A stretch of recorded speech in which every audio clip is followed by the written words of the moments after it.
Our dream is to complete a 5-week journey through some of the most spectacular waters in the North Atlantic. Starting in Tønsberg, Norway, we'll travel west to Shetland, continue to the Faroe Islands, then south to the Outer Hebrides, and then through the Caledonian Canal, and eventually returning home to Norway. Our home for this adventure is the 2007 Bavaria 35 Sport, powered by twin Volvo Penta V6 310 horsepower engines. In episode 4 we left Tønsberg and headed to Skudeneshavn before making our first North Sea crossing to Shetland. Episode 5 took us around Shetland's breathtaking coastline before we crossed another stretch of open ocean to reach the Faroe Islands. Now, in episode 6, we'll explore one of the world's most dramatic island groups before setting off on our longest crossing yet, from the Faroe Islands to the Outer Hebrides of Scotland. Let's continue the adventure. After a long crossing from Shetland, it felt almost unreal to finally be here with our own boat. We spent the first day walking through the old streets of Mykines and Rein, and watched the busy harbour filled with fishing boats, ferries and cruise ships.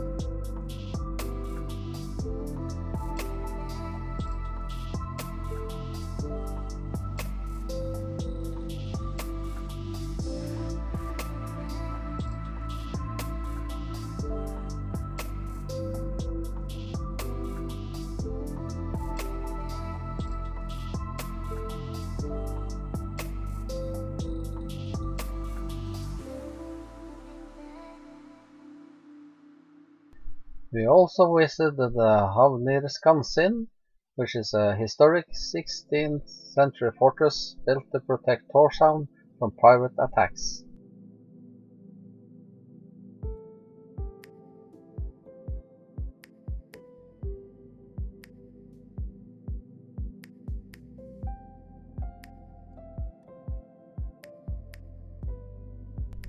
The next day we rented a car and went north of Tórshavn to Goethe Museum.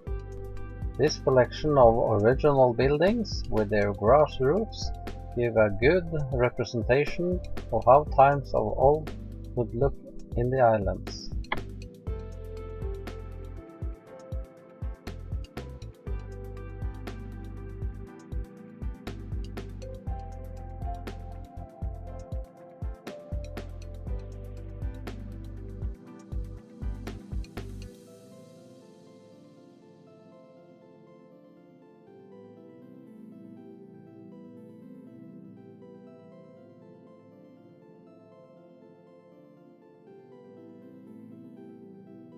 In Nordra Göta stands a sculpture of the Viking chieftain Tróndur I Gutu, who was one of the most central figures in Faroese Viking history. Viðaravdi is the northernmost village in the Faroe Islands, uniquely located on a narrow neck of land between two huge mountains. It is famous for its dramatic ocean views and as the starting point for hikes to Cape Eneberg, one of the world's highest sea cliffs.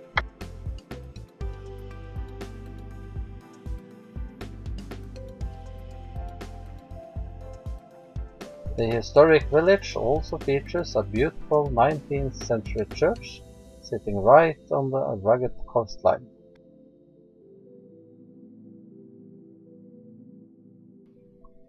We visited the east side of Bordøy and were struck by how beautiful and magnificent the mountains and nature were.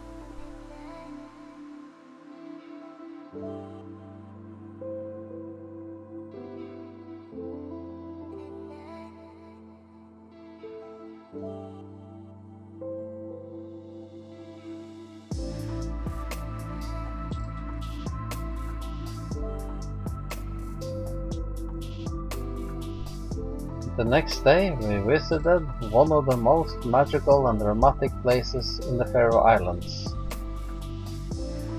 Saksund is a small isolated Faroese village surrounded by steep mountains and countless waterfalls. The lagoon used to be a natural harbor until a heavy storm blocked the inlet with sand back in the 1600s. From the starting point onto the lagoon there was a beautiful scenery.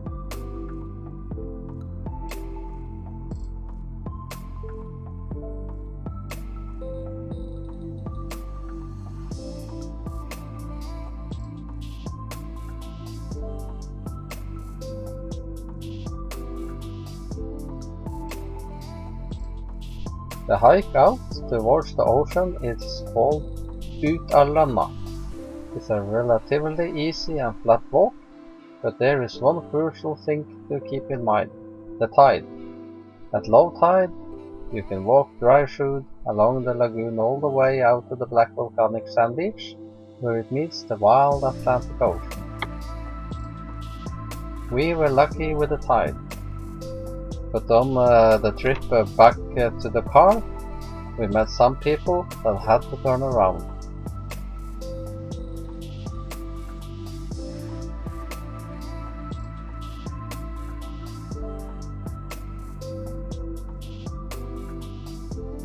When you reach the end of the canyon, the landscape opens up completely. The contrast between the pitch-black volcanic sand, the lush green mountains, and the white ocean foam almost feels like it's stepping onto another planet.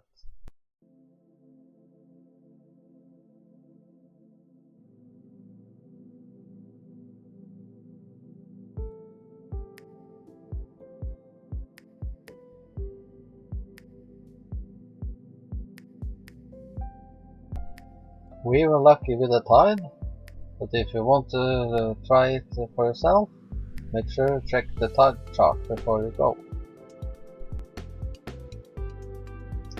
We encountered a cute little family on the walk.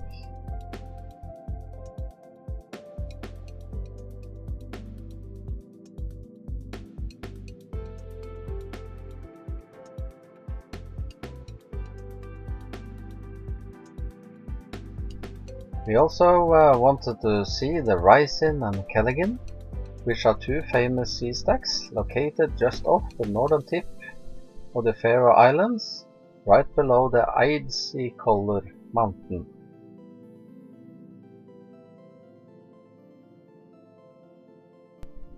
The trip to the top was rewarded by a beautiful view of the surrounding mountains and sea.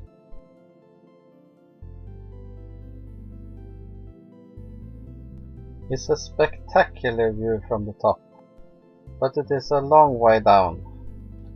These two giant rocks in the Faroe Islands are actually a giant and a witch turned to stone. Legend says the giants of Ireland walked to steal the Faroe Island. They sent Raisin and his witch wife Kelligin to tie a rope around the Iceland and pull them away at night. But the Icelands were too heavy. They lost track of time, and when the first rays of sunlight hit them, they instantly turned into solid stone forever. It was very cool to see the legends.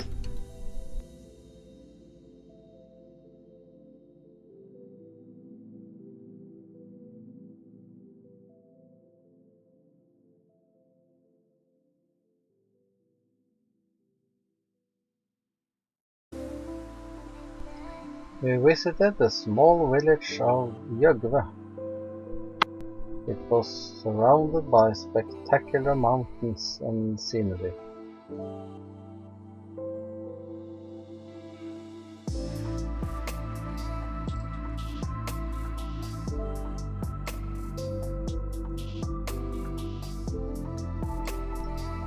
Jøgve is one of the most picturesque villages in the Faroe Islands. Its name literally means gorge in Faroese.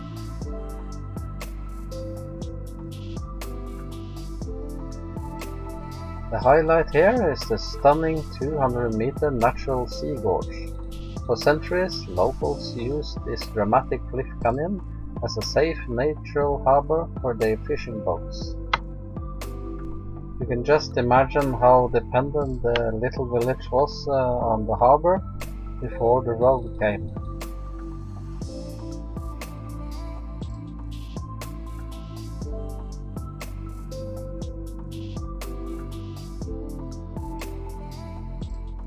Our final day in the Faroes began with an early boat trip to Mykines. The local ferry was fully booked, but we managed to secure some of the last seats on a sightseeing boat. At first, it felt expensive, but we quickly realized this wasn't just transportation. It was an adventure in itself. Almost immediately after leaving Sør-Vågur, we approached one of the Faroe Islands' most iconic landmarks, the Rangadir.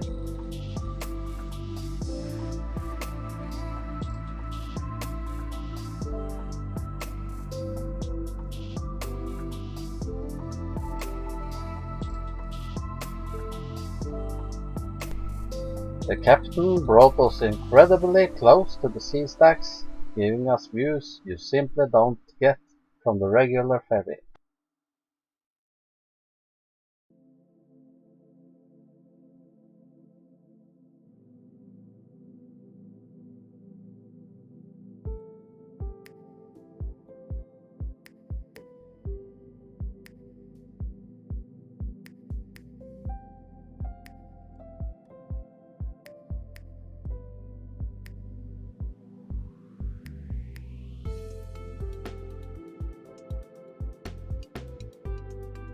Behind them stood Thingholmur, with its sharp volcanic peaks rising straight out of the Atlantic.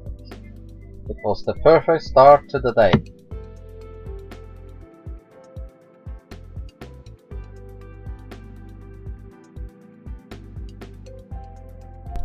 After Thingholmur, we passed the beautiful island of Jøsolmur.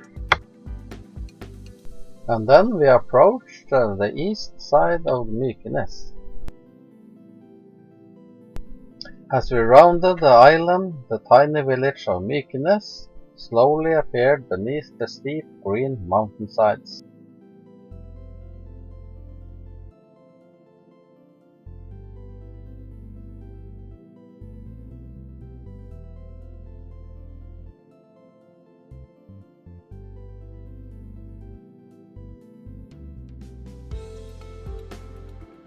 Watching the captain maneuver into the small harbor was impressive. Strong winds, narrow space, perfect boat handling.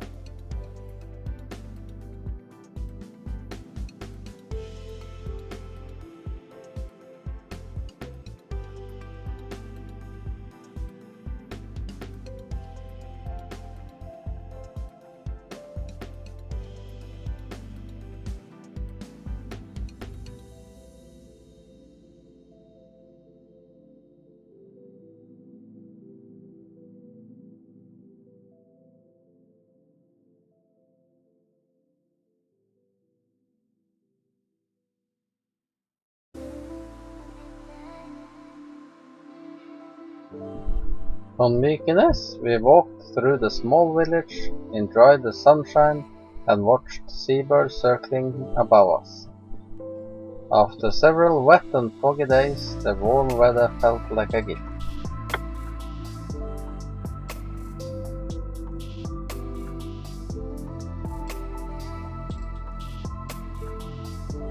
The overview of Mykines was fantastic.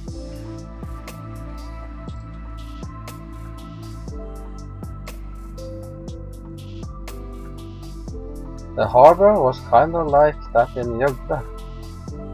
Here too, they had rails going up a steep hill, using a rope and pulley system to bring up goods from the harbor. On the west side of Mykines, there was a lighthouse and some magnificent natural status. A bridge connected the path leading out there. Close to the harbor, there was also a cave-shaped rock formation. After a very nice day at Mykines, it was time to head home.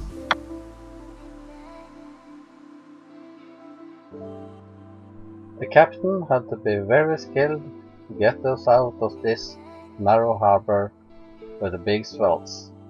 Here is a video on a previous boat the same day.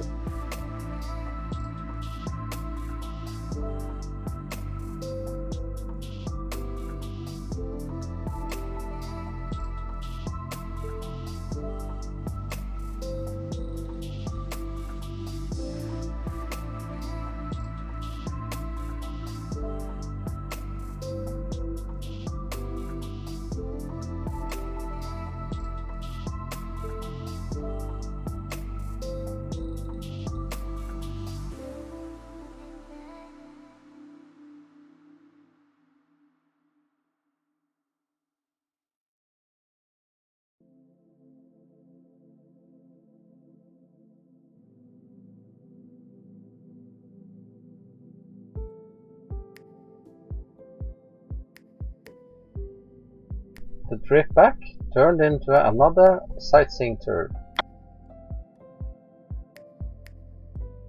The crew even guided the boat inside several caves, something we hadn't expected at all.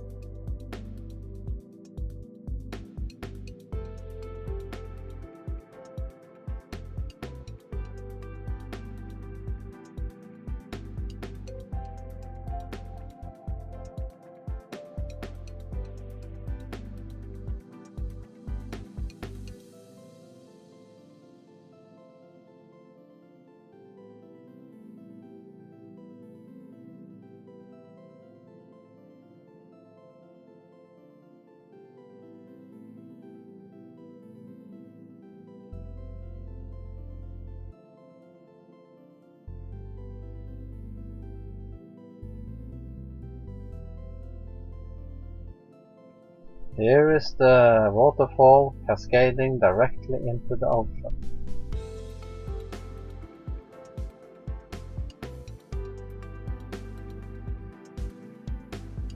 By the time we returned to Sørvågur, it felt like we'd experienced far more than a simple ferry crossing. It was the perfect ending to our stay in the Faroe Islands. Or so we thought.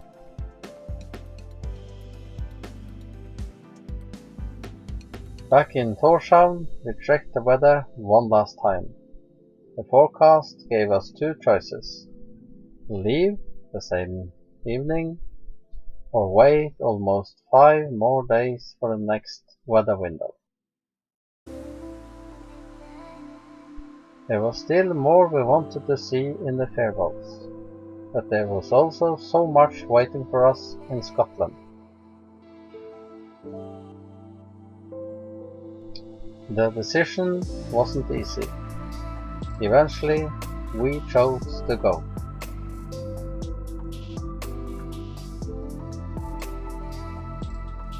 We filled up both the main tank and the extra tank with diesel. Then we headed south towards Suðuroy for one final refuel before the long crossing.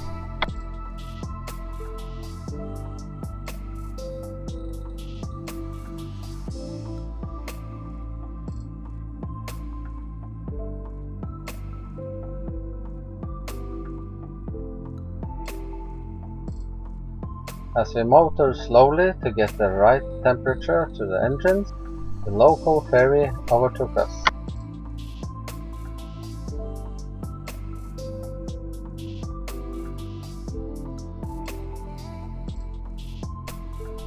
For a while,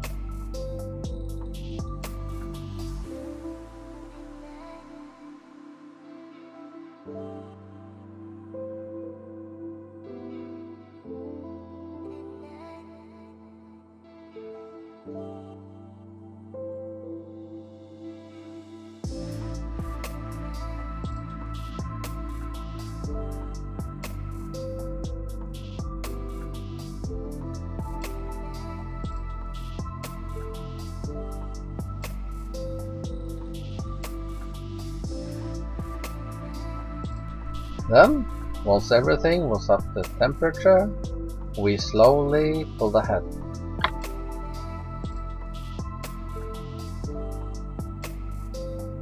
An entirely unofficial race, but still one we couldn't help smiling about.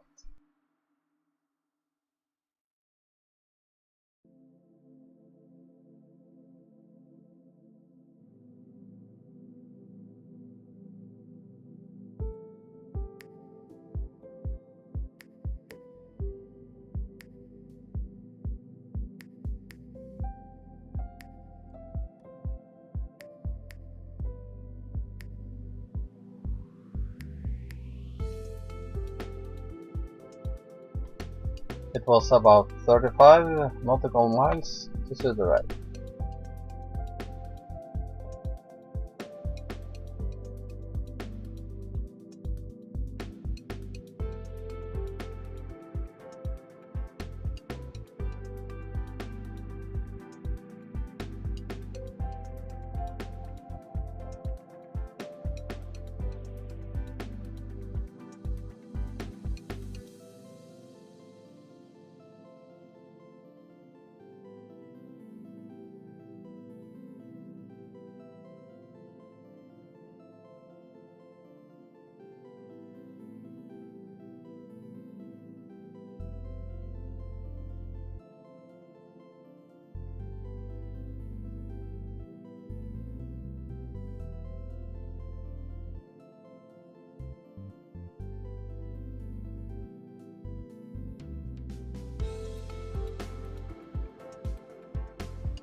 We topped up the main tank in Suðuroy, and with full tanks and over 200 nautical miles ahead of us, there was no turning back.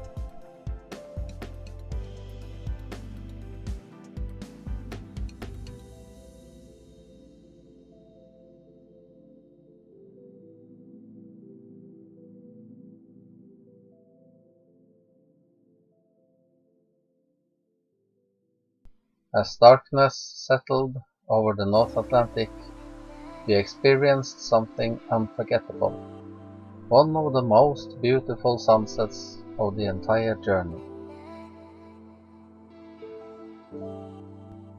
For a while, everything felt perfect, calm, quiet, optimistic.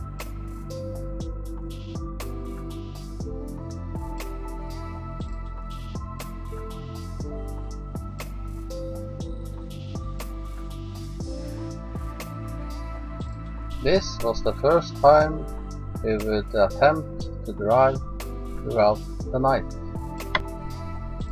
At first the sea state was very calm, and it felt like it was only us and the ocean.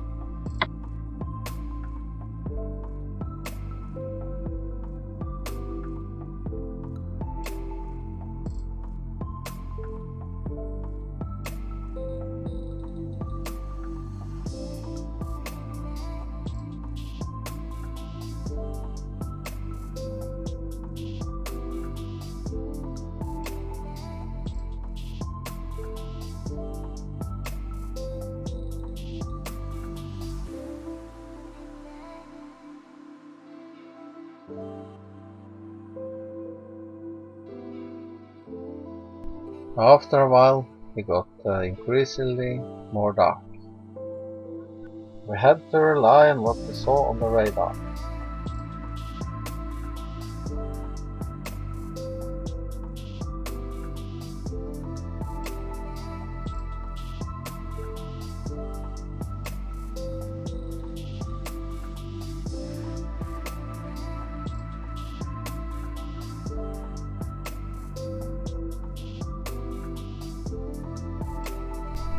Around 3 o'clock in the morning, everything changed.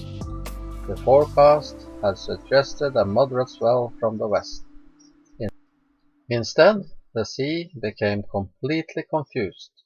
Waves arrived from every direction. One hit the port side, The next came from the starboard. Then another one rose unexpectedly ahead of us. There was no rhythm, no pattern.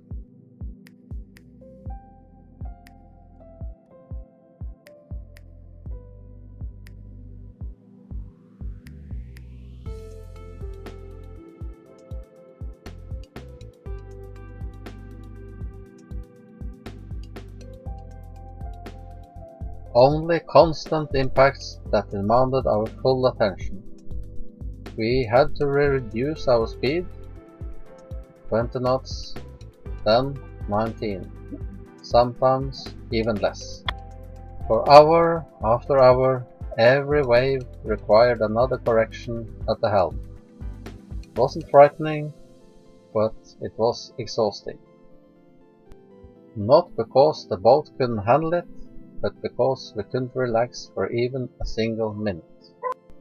During moments like these, one modification we'd made before leaving Norway proved invaluable: our additional fuel tank. Instead of worrying about range or calculating every remaining liter, when the fuel level in the main tank reached about 60%, I turned on the electrical switch, and then we pumped diesel from the extra tank to the main tank. Months of preparation suddenly made perfect sense. Ironically, the roughest part of the entire crossing is something we can't actually show you. Our GoPro decided that this was the perfect moment to stop cooperating. Despite several attempts, it simply refused to record. Looking back, that's a little disappointing, but perhaps also it's fitting. Some experiences simply can't be captured by a camera.